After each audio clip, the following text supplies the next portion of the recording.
शुरुआत करते हैं इस वक्त की बड़ी खबर से। देहरादून से खबर, जहां पर सीएम पुष्कर सिंह धामी का बड़ा बयान सामने आया है। यूसीसी के लिए युद्ध स्तर पर काम जारी है। जून के अंत तक कानून लागू कर दिया जाएगा। कानून लागू करने वाला पहला राज्य बनेगा उत्तराखंड। ये बड़ी जानकारी इस वक्त की आपको बता दें कि सीएम पुष्कर सिंह धामी का बड़ा बयान, सीएम पुष्कर सिंह धामी का बड़ा बयान, कानून लागू करने वाला पहला राज्य बनेगा उत्तराखंड। ये बड़ी जानकारी देहरादून से सीएम पुष्कर सिंह धामी का बड़ा बयान सामने आया है। तो ये अहम जानकारी इस वक्त ये आपने टीवी स्क्रीन पर देख पा रहे हैं। सीएम पुष्कर सिंह धामी का बड़ा बयान सामने आया है। कह रहा हूं कि हमने इसकी यूसीसी हमारा संकल्प है और हमने उत्तराखंड के अंदर सरकार का जो पहला निर्णय, हमारा ये नई सरकार के गठन होने के बाद जो पहला निर्णय हमने लिया था कि हम यूसीसी के लिए कमेटी का गठन करेंगे और 1 साल तक कमेटी ने अपना काम पूरा करने की दिशा में काफ़ी बढ़ गए हैं। 30 जून तक उन्होंने कहा है कि वो उसकी रिपोर्ट सौंप देंगे।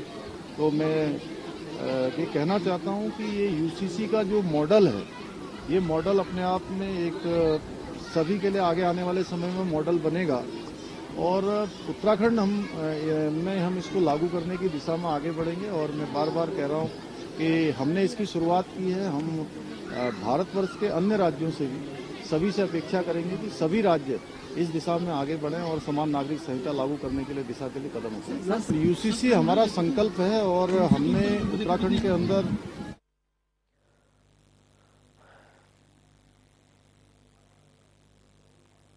उधर मुख्यमंत्री पुष्कर सिंह धामी 1 दिवसीय दौरे पर हरिद्वार पहुंचे। यहां पर उन्होंने हरि सेवा आश्रम के 35वें वार्षिकोत्सव कार्यक्रम में शिरकत की। इस दौरान मुख्यमंत्री पुष्कर सिंह धामी मीडिया से मुखातिब हुए। सीएम धामी ने उत्तराखंड के नरेंद्र नगर में हो रही G20 की दूसरी बैठक को प्रदेश के लिए बड़ा अवसर बताया है।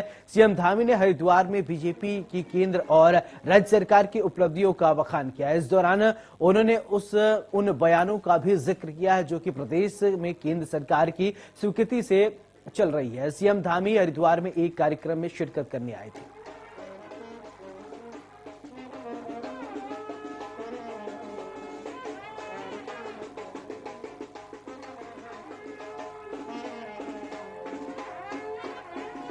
उत्तराखंड में सरकारी भूमि पर हो रहे अतिक्रमण को हटाने के लिए सरकार की बुलडोजर की कार्रवाई लगातार जारी है। सीएम पुष्कर सिंह धामी ने सोमवार को हुई बैठक में सभी विभागों के अधिकारियों को निर्देश दिए हैं। सीएम धामी ने कहा है कि वो अपनी अपनी भूमि को चिन्हित करके उसका रजिस्टर भी मेंटेन रखें और सरकारी भूमि पर अतिक्रमण के खिलाफ चल रही प्रशासन की कार्रवाई को लेकर सीएम धामी ने कहा है कि धार्मिक स्थल की आड़ में अतिक्रमण करने वाले से पहले ही कहा था कि वो अतिक्रमण को खुद ही हटा लें, जिसके लिए सीएम बताया जा रहा है कि बाद में कई लोगों ने अतिक्रमण को हटा लिया और ऐसे लोगों को मुख्यमंत्री ने धन्यवाद किया है। और जिन्होंने पहले दिन से हमने कहा है कि अतिक्रमण है, धार्मिक चीजों की आड़ में जो भी अतिक्रमण है या अन्य प्रकार का अतिक्रमण है, वन भूमि पर है, किसी अन्य भूमि पर है, उसको एक हमने शुरू में कहा कि स्वतः ही उसको हटा लें। और जिन्होंने हटा लिया है मैं उनका धन्यवाद करता हूं और जहां पर नहीं हटा है उसको प्रशासन विधिवत रूप से और वैधानिक रूप से उसको हटाने का काम करेगा। उधर